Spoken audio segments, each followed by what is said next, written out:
mina pupuli mabele nanga nazwi makasi nalandi masiya ata nalingi nabebisa akomaki lisumu mpona nga na bika natelemi na pupuli mabele nanga nazwi makasi nalandi masiya nanga yo anga yo maseteli konga na mopanzi ya Yesu ekoti ya nzube na moto na ye bakonda na ye esika ya Baraba. Mbote na bandeko nyonso bomesana kolanda biso bozalaka branché sur la www radio télévision les solo ezali toujours les bino de SB Diana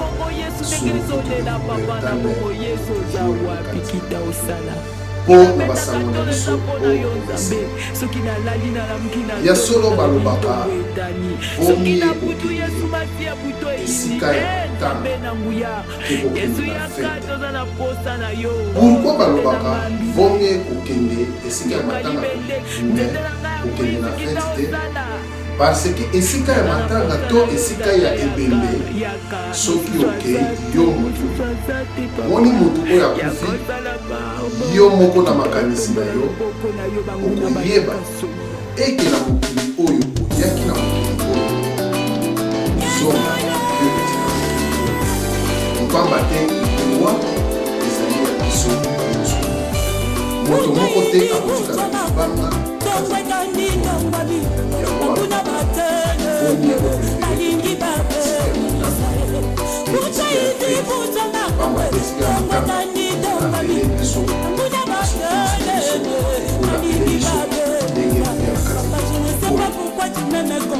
lelo tokoloba likambo ya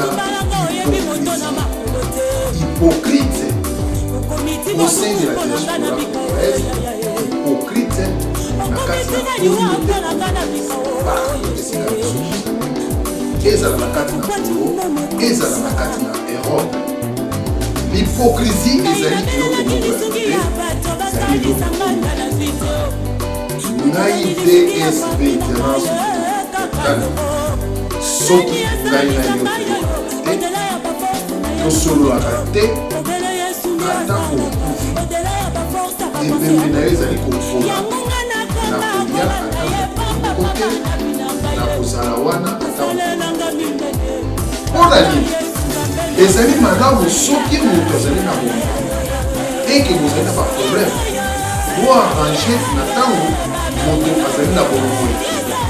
Mais soki komi moto akufi yo moto bozalaki koyokana te obandi kolela oyoki mpasi okei na matanga wana ezali kaka kolela ya ngando na langa kodire avedire ke ngando akimi mbula akanisi mbula ezali mabanga akoti mibale nzoka nde ebali mpe ezali mai na ntango moninga azali na bomoi ozali koyokana te sala makasi osala réconciliation boyokana soki moninga akufi nde okende wana ezali hypocrisie. L'hypocrisie ozali na mbongo eke moninga azali na besoin ya mbongo oyede ye oboyi koyede ye ntango moninga wana akufi au lieu de 100 € oyo asengaki yo 50 € peut-être ngai okokisa ye mais na matanga na ye mpo na kolakisa bato ke yo olingaka ye okopesa 2 000 €, 3 000 €, 5 000 € na matanga na ye mpe na mai na biso. L'hypocrisie oyo tozali kobenga na larme de crocodile moto soki olingi ye te kolinga ye mpe te makambo na ye nyonso. Nalobi boye mpo na nini? Nalobi boye parce ke bacongolais bazali bato oyo tokomprenaka bango te. Marie Misambo azali chanteuse oyo ayembi musique chrétienne depuis alaki mpe mingi na bato oyo bayembaka musique profane omona bilili nango ndenge na kotie yango eza koleka na nsima na ngai. Azalaki na bamusicien wana nyonso te chrétien na bamusicien oyo babengaka soi-disant bobengaka bamusike ya mokili bapaster bamusicien ebele barejeta Marie Misambo Marie Misambo asambelaka akoki kozala na contact na bamusicien ya mokili te koyemba na bango. Marie Misambo ndumba, Marie Misambo molaso. Marie Misambo azali muntu oyo asouffrir mingi communauté congolaise mpona kofinga ye. Ndumba molaso akangama na bamusicien bona boye nani afinga Marie Misambo te.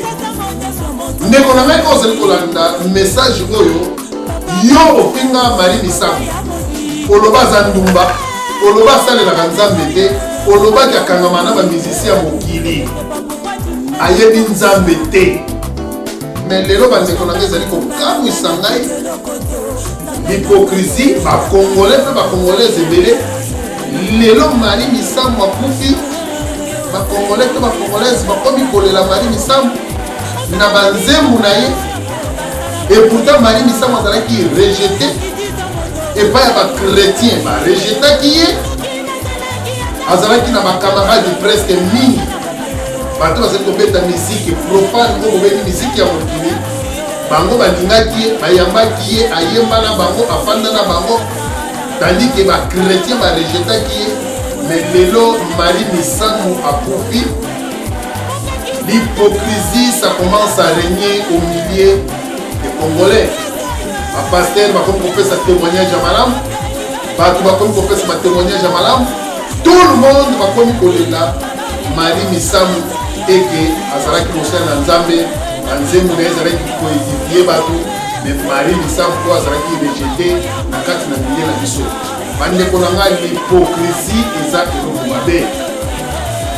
Les gens qui ont critiqué, mais tika kolela, tika kosala baba geste ya kolela, continue kaka que ton oui soit oui, que ton non soit non. Mais pourquoi les gens allaient kolela? Pourquoi les gens allaient regretter? C'est l'hypocrisie. Il y a un moment que le peuple congolais allaient kokola kaka te. Liwa ya Marie Misambo, donc au monde na ba version. Les journalistes bakobi mebele, porte-parole bakobi mebele, onga bakufa yebisaki ngai, onga kutu tosololaki na eboye, ba version kobima ya maladi ebele. Mais le seul juge, le seul témoin c'est Dieu. Nzambe ye moko ayebi liwa ya Marie Misambo. Soki ye moko muta permettre yango, pamba te na mokili. Basali na Nzambe ba rejetaki ye, akangamaki na bato to bengi ba musicien ya mokili. Nzambe azwa molimo na ye. Que ton âme repose en paix. Botika kosala l'hypocrisie. Lelo oyo bokoma kobundele bembe. Musique chrétien kaka mutoke beta. Ba musique profane ko beta te. Lelo bandeko problème komi. Ba chrétien ba komi ko wolela ebembe wana. Bakomi koloba ke musique profane ko beta te, mais tandis que ba chrétien to ba rejeta ke parce que akamaki na bato mokili oyo bango baloba bato mokili. Mais bilamba ya griffe o bino ba chrétien bolataka ezali ya mokili oyo te, il fallait bolataka bilamba ya griffe ya lola manette bolataka mituka botambola so ezali na ya mokili oyo te. Ba studio bokotaka même studio ba synthé ba guitare ba drum bosalaka le même eloko, mais bango bobengi bango ya mokili bino bolobi spirit bozali bato spirituel spiritualité. Alors tandis que Marie Misambo azalaki na bino mais borejetaki ye.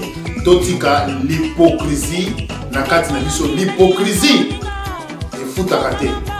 Voilà, ezalaki toujours ya bino DSV Diana sur le fait de vous pertale monto toujours na kati na bato. Nde na tiki bino na l'hypocrisie oyo hypocrite kozala hypocrite zelo pa mabe. Oui na yo ezala oui, non na yo ezala non. Bye bye.